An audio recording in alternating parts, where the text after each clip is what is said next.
Welcome to the Jill on Money Show. It's Monday, February 17th. It's President's Day. And so U.S. markets are closed today.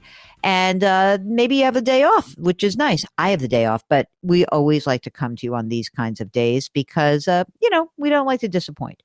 So if you've got a financial question as you are doing something interesting on your President's Day, then give us a holler. Go to jillonmoney.com, click the Contact Us button, write us a note. And when you write that note, if you don't think you're going to be coming on the program with us, give us a lot of detail. If you do think you want to come on the program, check the box. And you know what? Mark will do everything else. He's the best executive producer in the world. Yes, ladies and gentlemen, I can say that very clearly. And while you're on the website, don't forget, there's all sorts of stuff there. You can see the blog. There are videos. There are resources. And of course, a link to our subscription service, which is called Jill on Money Live. Our next webinar is coming up soon, just in a few weeks. Ed Slott, Thursday, March 6th, 7 Eastern Time. Ed is a CPA. He's an IRA. He's a retirement expert. He is the man who really was able to explain to me in the clearest way why a Roth is so important. So if you want to join us for the Ed Slott webinar, you've got to be a member of Jill on Money. It'll cost you $45 for the next 12 months. You'll get Ed, 3 more webinars, lots of content. It's all really cool stuff, all behind the paywall. All right, now on to you. Let's talk to Bob. He's on the line from Pittsburgh. Hello, Bob. How are you? Hey, Jill. Good. How are you, Mark? He's all right. He's not coming on. He's in a bad Bob. way. I don't know where Thanks, he is man. today. I just want to be clear that Mark has been a very good spouse today because his wife had a very minor procedure and he complained all about it, but he did take her and everything is fine. And so, make sure she's still awake and breathing. Okay, Mark? I haven't seen her in at least 90 minutes. That's exactly what I'm saying. I think you have to go in there. Bob, I want you to know I'm watching this show on HBO Max called The Pit. So I feel like I am very comfortable talking to you a lot about Pittsburgh, at least the emergency room that is supposed to be in Pittsburgh. Now I feel very close to you. What's going on? How can we help you out? So my wife has a deferred compensation through her work. And she's been employed with the same place for about 14 years now. And we've been contributing to the deferred compensation the whole time. Okay. I contacted her administrator of this plan to ask a question. And during this Q&A with this administrator, I was told that she needed to be employed with her position until the age of 60 in order to have her deferred compensation paid in an annuity. I was kind of caught off guard, realizing that all the deferred comp that we've been putting into her account is going to be payable in a lump sum to us if we were to leave before the age of 60. And so that's weird. Okay, wait a second. Hold on a second. I have so many questions. Stand by. First of all, how old is your wife? She is 47. Okay, so we got a ways to go before 60. And how old are you, Bob? I am 4 years older. Okay, so you're 51. Okay. And so does she work for a nonprofit or a school or something like that? No, she does not. She's a physician, and so she's worked for the same company. So in other words, I just want to make sure that we're going to ask the right question because I may want you to go back to them. Okay. They're saying, okay, you have to be here until age 60 if you want to annuitize the money that's in this contract. Otherwise, Correct. if let's say she were to leave, okay, here's the big question. And you left the money in that account. Okay, you just left it there. You didn't take the lump sum. The money stayed in that account. And she goes off, let's say next year, she goes off and she's working for some, fancy private practice, does her thing, makes a lot of money. And then at age 60, could she go back to the former employer and then say, now annuitize that contract? I wish. No. It is a non-qualified deferred compensation plan. Oh. It is payable upon termination of her employment. Okay. Does she hate her job or does she like her job? No, she likes her job. She's, like I said, she's been doing it for about 14 years. We're high school sweethearts, so we went through college. She did her medical degree and then residency and fellowship. And this is her first time, big time job. She likes it, but, we have one child and he's due to graduate high school in 2030. That's coming up. He's in 7th grade now. Since he's our only one, and depending on what he decides to do with his life, we're somewhat flexible as to what we do with ours. Mm-hmm. And so, my guess is that in 2030, maybe if she wants to follow him, say we follow him, the option is there. But but she just wants to know, like okay, so this is the rule. So be it. Let's figure out what's in there right now in the non-qualified deferred compensation plan. How much money's in there?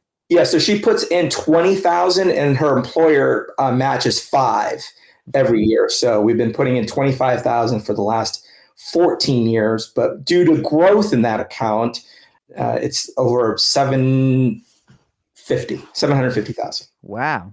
How much does she make? 800,000. Listen to you. Thank you, Mark. I love that sounder. Perfect. And Bob, are you also a physician? Are you working? Are you in the house taking care of this kid, making sure he doesn't have a kegger while you guys are out? What's happening? Yeah, that's correct. The latter. I am a stay-at-home dad. Because of her age difference and stuff, I worked out of the house until she finished, her fellowship and whatnot. And so when we had our son in 2013, I stayed home. So I've been home. Okay. Do you have money in old retirement plans for yourself? I do. What's in yours? 250,000. Oh, that's great. Yeah, that's awesome. And is that pre-tax? It is. It's a rollover IRA, which I'm contributing the spousal, Great.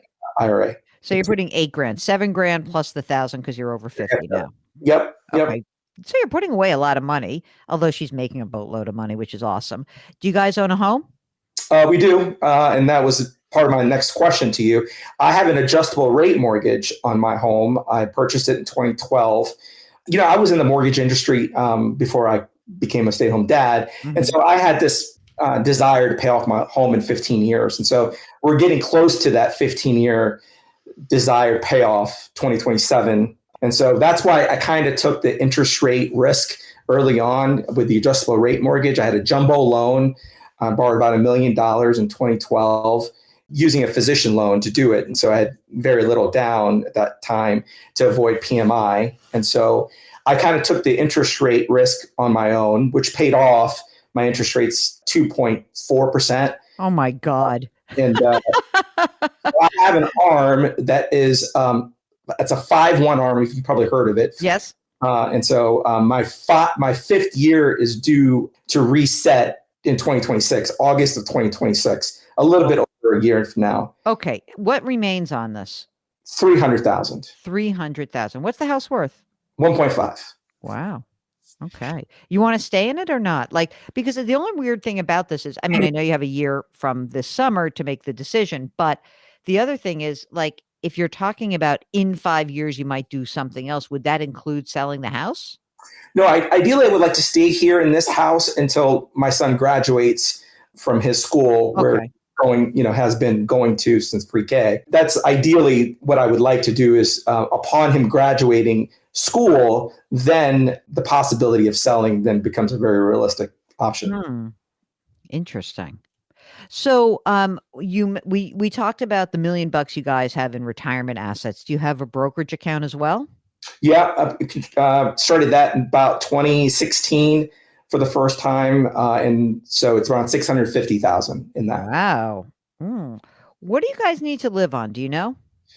It's a big nut, Jill. I feel like the more money we make, the more we spend. I'm not going to come across very favorably on this, but it seems like about 25,000 a month is. Yeah. Do you hear him laughing in the background? That's Mark laughing. I'm not laughing. Please know that is not Jill laughing, everybody. That's Mark laughing. I knew this was the answer. How long has your wife been making the salary that she's making right now? So she obviously didn't start off making 800,000, and her base salary has increased only twice in the 14 years that she's worked there. It's basically just bonuses and. Yeah. I mean, but to be clear, you make an $800,000, right? You're putting a bunch of money away. You're socking money into both your retirement accounts, your brokerage account. I'll ask you about your savings and 529 and stuff like that in a second. But it's not surprising to me that you're spending that kind of money. You have what I like to call or what people in the old financial planning world that I was in for many years, we call it lifestyle drift. Because when you're a resident, you're working your butt off. She's a resident. You don't make a ton of money together. You got like everything's happening. You're not spending that much money, right? You're just not. Yeah. And so this happens all the time.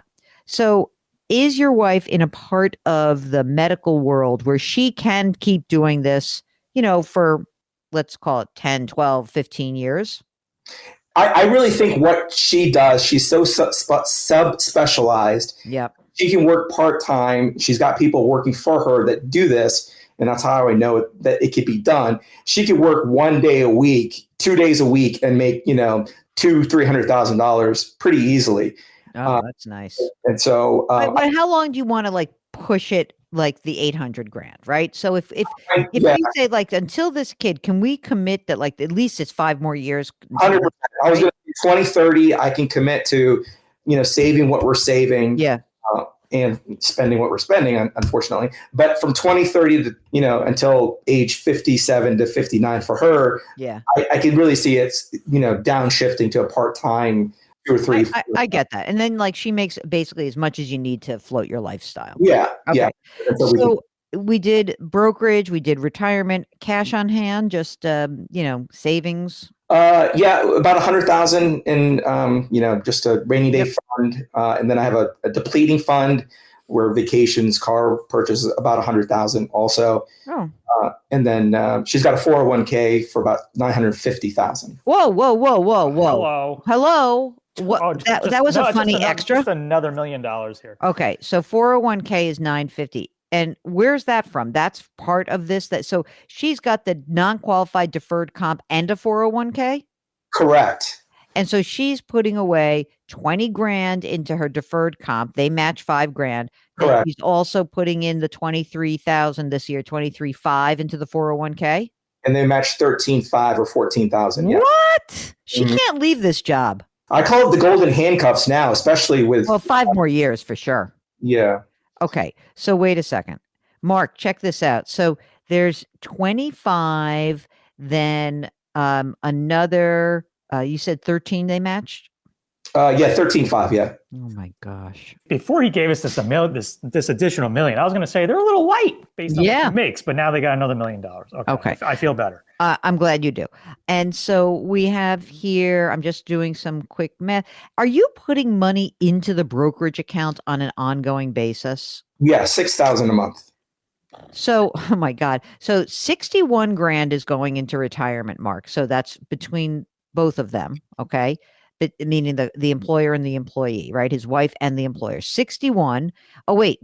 Hold on a second. And now I got his 8 going into the IRA. So there we have 69. So then 69, and which is 78. And then you just did 6 grand a month. So that's 72. So just to be clear, everyone, I mean, they are spending a lot of money, but they're saving 150 grand a year. 150 grand a year. Holy moly. That's great. Yeah. And obviously that doesn't include the amount of money that I've been putting into the outstanding principal on the mortgage to get it paid off in 15 years. Right. Stop doing that. My God. But okay, hold on. So what about a 529 for the kiddo? Yeah. 1,000 a month for that. And it's got 185 in it now. Last question to you guys before we move on. Life insurance and estate planning. Where do you guys have? Yep, listened to you long enough to know that you were going to ask me that. Yes, she's got a she's got a 5 million term policy. I have a $1 million term policy, but that doesn't include her employer provided insurance. Don't knock her off, because that 5 million is tantalizing. But she's got a lot of money to make, and I think you like her. You've been high school sweethearts. Yeah, right. All good. 25th this year. Yep. Amazing. Okay, so if you were just paying this arm right now for another year, right? Because you said we're going to adjust in August of 26. What is the amount of the adjustment that you would be facing? What's the number of points in that first year? The maximum it can go up each year is 2%. Okay. So for right now, it's 2.4%. Mm-hmm. Then it'll be 4.4%, right? Correct. So I basically have until 27. Yes, you do. And that coincidentally is 15 years from the time I took it out in 2012, which was my game plan. But you don't really have to pay it off. I mean, you could He's going to pay it off. Okay. All right. Forget it. Okay. Thank you, Mark. Thank you for. I was about to try to convince you not to pay it off, but since Mark has just told me, obviously. So, well, I will say this: I've listened to you long enough where instead of paying on the principal as a curtailment, I've taken that $1,500 that I was paying after hearing you tell me not to, and I've been putting it in the brokerage. And I'm glad that I've done that, because in hindsight, I've been making much more money in the brokerage account. So basically, the money is in my right pocket to pay my left pocket eventually. Okay. All right. But so for the next couple of years, you can let the rate float. You can stay where you are. You're great. You're at 2.4% for another year and a half. Then after that, it'll be 4.4% for another year. And we can kind of make a decision at that time, right? Yep. Okay. That sounds good to me then. Where else do we see a problem? Let me think. I don't want you to worry about the stupid non-qualified annuity. Who cares? Like, you're making a ton of money. She's making a ton of money. You don't have to annuitize this thing. You'll be fine. She'll get a lump sum. Let's say in 5 years, let's say the kid's like, you know what? I want to move to New York. I'm going to Columbia, goes up there. And now you guys want more flexibility, want to come visit Jill and Mark and your kid in New York City. And she'll keep working and doing her thing. And so what? So you take that money and you roll it over, everything will be fine. But I don't see why it's just that you didn't know about it. That's why you're anxious. That's why it got to you a little bit. Yeah, I mean, my plan was to obviously have funds from the time that she retired to the time that we could, take money out of her 401k at 59. So the brokerage account was set up as that bridge account, and so this deferred compensation plan was my bridge to get to the retirement account that the 401k that she had, and that who cares? So we'll get you there. I don't think this is a big problem. But Mark, now that you know that there is $2 million in retirement assets, $650 in brokerage, maybe it'll be more like $350 after he pays the mortgage off eventually, and they're socking away $150,000 a year, do you feel better about the game plan? I do. In just in 5 short years, they'll have, they'll be approaching $5 million. So one really fun rule of thumb that, I hate rules of thumb or rule of thumbs. If you think about every $1 million you have saved, okay, if you think about it this way, every $1 million will probably generate around $35,000 a year without plowing through it. So in your case, again, this doesn't account for inflation. This is a very crude way of thinking about it.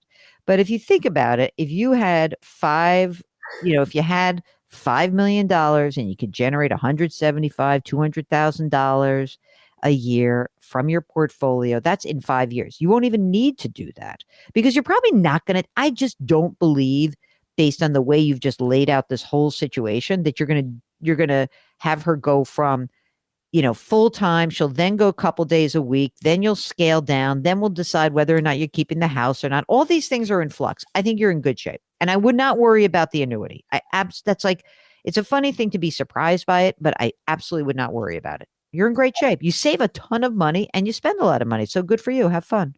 All right. No, I will. If you're like Bob in Pittsburgh and you have a household income that's pretty high, it might scare you to look at that expense number. On the other hand, you're making a lot of money. And this does happen, gang. It really does, especially for people who kind of work their way up and then boom, you're in this much different, you're in a different bracket. You're in a different time in your life. So don't worry about it, but do get in touch with us if you need some help kind of figuring out what next steps might be for you guys. Just go to JillOnMoney.com, click the Contact Us button. And while you're there, sign up for the free weekly newsletter. We'd love for you to do that. And you can subscribe to us right here on the Odyssey app or wherever you find your favorite podcast. Try to do something nice for someone else today. Change your work, change your wealth, change your life. Thank you for listening. We'll talk to you tomorrow.